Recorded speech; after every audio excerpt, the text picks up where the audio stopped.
महामहिम वीवी गिरिजी को बुलाया गया था। उन्होंने आश्वासन भी दिया था कि हम आएंगे शादी में।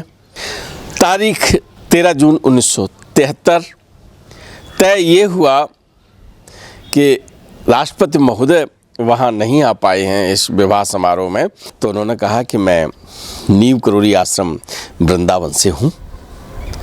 तो नीव करोली बाबा का नाम सुन के राष्ट्रपति महोदय का चेहरा खिल जाता है। राष्ट्रपति की जो धर्मपत्नी है उनकी आंखों में चमक आ जाती है। तो सबसे पहले वो पूछती हैं, तुम महाराज जी को जानते हो क्या? मैंने कहा, महाराज जी आप मेरे निवास को भी पवित्र करें, मेरे निवास पर भी आएं। तो महाराज जी ने कहा कि राष्ट्रपति होगा तब आऊँगा।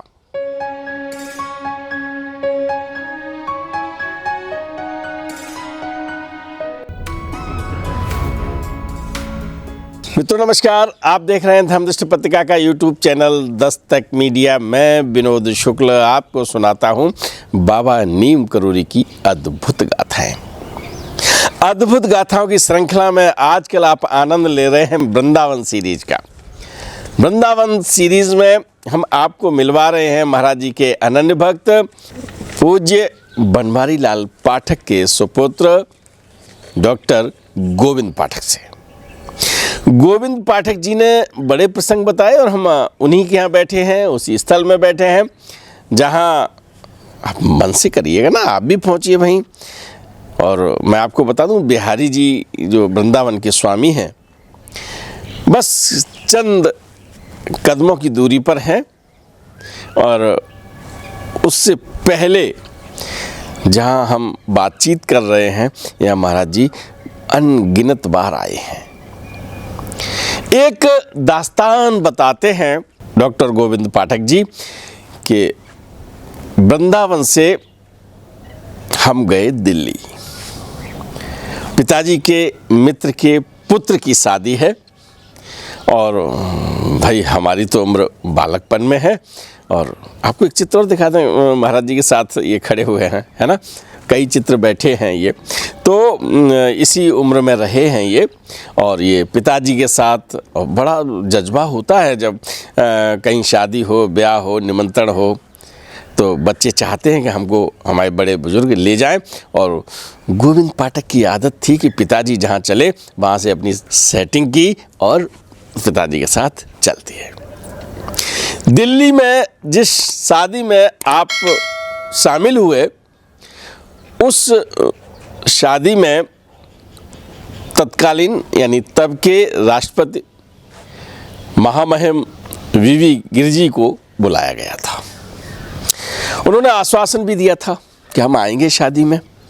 और विवाह समारोह जब होते हैं या कोई कार्यक्रम होता है, उस समय जब कोई वीवीआईपी आ जाता है तो समारोह की गरिमा और बढ़ जाती है। लेकिन राष्ट्रपति महोदय वहाँ नहीं आ पाए, कोई और व्यस्तता रही होगी। तारीख 13 जून 1973 तय ये हुआ कि राष्ट्रपति महोदय वहाँ नहीं आ पाए हैं इस विवाह समारोह में। तो राष्ट्रपति महोदय ने कहा कि ऐसा करिएगा, वर वधू को हम चाय पर आमंत्रित करते हैं, राष्ट्रपति भवन में आए और यहाँ जलपान करें। ये भी बड़े गौरव की बात थी। और जब वर वधू जाएंगे तो और लोग भी जाएंगे, माता पिता मिष्ट मित्र जो बहुत नज़दीक, और एक संख्या दी गई होगी निश्चित रूप से। उस संख्या में इनके पिताजी का भी नाम था। और पिताजी के साथ आप तो लगे ही हैं, अरे फ़ोटो देख लीजिएगा राष्ट्रपति भवन का है, 13 जून 1973। अब इस फोटो में नीचे जो बैठे हुए हैं यही हैं डॉक्टर गोविंद पाठक, और इस साइड जो खड़े हुए हैं ये इनके पिताजी बनवारी लाल जी हैं। राष्ट्रपति महोदय बैठे हैं, वर वधू भी बैठे हुए हैं और बातचीत हुई, जलपान हुआ और उसके बाद फ़ोटो सेशन हुआ। फ़ोटो सेशन में जब ये सब बातचीत हुई तो जब पाठक जी का नंबर आया, यानी गोविंद जी के पिताजी बनवारी लाल पाठक जी की बातचीत करने का अवसर आया, तो उन्होंने कहा कि मैं नीव करोली आश्रम वृंदावन से हूँ। तो नीव करोली बाबा का नाम सुन के राष्ट्रपति महोदय का चेहरा खिल जाता है। क्योंकि उनसे संबंधित भी मैंने कई गाथाएं आपको सुनाई हैं और वो राष्ट्रपति बने भी इन्हीं के आशीर्वाद से। तो एक बड़ी प्यारी सी बात उन्होंने बताई, बहुत प्यारा प्रसंग सुनाया, वो मैं आपको आज सुनाने जा रहा हूँ। जैसे ही उन्होंने ये बताया कि हम नीव करोली आश्रम से हैं, वृंदावन से हैं बाबा जी के, तो तुरंत राष्ट्रपति महोदय ने अपनी धर्मपत्नी को बुलाया। बोले ये पाठक जी हैं, वृंदावन से आए हैं। और नीव करोली आश्रम में जैसे ही इन्होंने कहा तो राष्ट्रपति की जो धर्मपत्नी है उनकी आंखों में चमक आ जाती है। तो सबसे पहले वो पूछती हैं, तुम महाराज जी को जानते हो क्या? तो मैंने कहा हाँ, हम महाराज जी से खूब मिलना जुलना होता है, आशीर्वाद है उनका हमारे ऊपर। तो क्या तुम मुझे दर्शन करवा सकते हो? अब राष्ट्रपति की धर्मपत्नी ये निवेदन कर रही हैं कि आप हमें दर्शन करवा। तो अब देखो, जिनको उपलब्ध हैं उनके लिए कभी कभी ऐसा होता है, जो चीज़ें होती हैं उनका महत्व तो बहुत बाद में समझ में आता है। उन्हें अरे महाराज जी के दर्शन हम करवा देंगे, जवाब बताओ तब करवा देंगे। भारत के प्रथम नागरिक की पत्नी अपनी इच्छा जाहिर कर रही हैं पाठक जी से, और पाठक जी ने तत्काल आश्वासन दे दिया। अब जब उन्होंने आश्वासन दे दिया तब उन्होंने एक प्रसंग और बताया। बोले हमें महाराज जी के दर्शन हुए हैं। उन्होंने बताया कि जिस समय साहब यानी अपने पतिदेव को बताते कि मैसूर यानी कर्नाटक के आप राज्यपाल रह चुके हैं, गवर्नर थे उस समय। आप जब गवर्नर थे, पास में ही महाराज जी आए हुए थे, यानी बाबा नीव करोली आए हुए थे, और वहाँ पर मैं गई थी उनके दर्शन के लिए। तो मैंने उनको आमंत्रित किया। मैंने कहा महाराज जी आप मेरे निवास को भी पवित्र करें, मेरे निवास पर भी आएँ। तो महाराज जी ने कहा राष्ट्रपति होगा तब आऊँगा। मैंने कहा साहब, हमारे साहब गवर्नर हैं। महाराज जी गवर्नर हैं, राष्ट्रपति नहीं है, गवर्नर हैं। महाराज जी ने फिर कहा कि राष्ट्रपति होगा तब आऊँगा। अब मुझे ये नहीं समझ में आ रहा कि मैं निमंत्रित कर रही हूँ, हमारे साहब राज्यपाल हैं यानी गवर्नर हैं, और मैंने तीसरी बार कहा नहीं महाराज हमारे साहब गवर्नर हैं।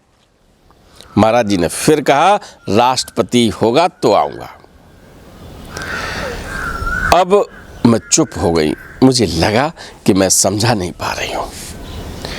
महाराज जी से 3 बार निवेदन किया और तीनों बार मैंने ये बताया कि हमारे साहब गवर्नर हैं, राष्ट्रपति नहीं है। और महाराज जी ने तीनों बार कहा कि राष्ट्रपति होगा तब आऊँगा, राष्ट्रपति होगा तब।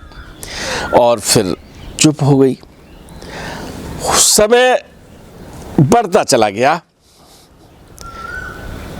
और एक दिन, एक इतिहास है, बीबी गिरजी जी का राष्ट्रपति बनने का एक इतिहास है और आस्था विश्वास का एक प्रमाण है कि आपने उपराष्ट्रपति पद से इस्तीफा देकर राष्ट्रपति का चुनाव लड़ा था महाराज जी के आशीर्वाद से, और आप राष्ट्रपति बने। तो ये बात उनकी धर्मपत्नी को सब मालूम था, चर्चा होती थी। तो धर्मपत्नी ने फिर यही कहा कि अब मुझे दर्शन करवा दो। पाठक जी के लिए कौन सी बड़ी बात थी, वो तो सुबह शाम मिलते थे, और जिसके लिए कह देंगे उसके लिए मना कर देंगे महाराज जी क्या। और वो भी राष्ट्रपति की पत्नी। वो आश्वासन दे आए। राष्ट्रपति के सचिव ने उनका टेलीफोन नंबर नोट कर लिया। उस समय टेलीफोन भी बहुत कम जगह होते थे, पाठक साहब के यहाँ लगा था। तो पाठक साहब का टेलीफोन नंबर ले लिया। तीसरे दिन उनके पास सचिव महोदय का फ़ोन आया कि आप बताओ क्या प्रोग्राम फाइनल हुआ। उन्होंने कहा साहब हम बात कर लेंगे तब हम बताएंगे आपको। और फिर थोड़ा सा पाठक जी व्यस्त हो गए, उन्होंने नहीं पूछा। और फिर तीसरे दिन फ़ोन आया, यानी हर तीसरे दिन फ़ोन आने लगा कि कब दर्शन होंगे। पाठक जी जाते हैं, महाराज जी के जब दर्शन करते हैं दिल्ली वापसी के बाद, महाराज जी पूछते हैं क्या कह आया राष्ट्रपति भवन में। दर्शन दे दें, यही कह आया। अरे दर्शन नहीं होंगे, वो दिल्ली से चलेंगे, हम वृंदावन से चले जाएंगे, दर्शन नहीं होंगे। अब पाठक जी को बड़ा धक्का लगा। आम लोगों को दर्शन प्राप्त हो जाते हैं, कोई भी आदमी आए, देश से विदेश से कहीं से कोई भक्त आया, दर्शन हो रहे हैं। और राष्ट्रपति की धर्मपत्नी बड़ी इच्छा से कह रही हैं कि दर्शन हमें मिल जाए, और महाराज जी तो मना कर रहे हैं।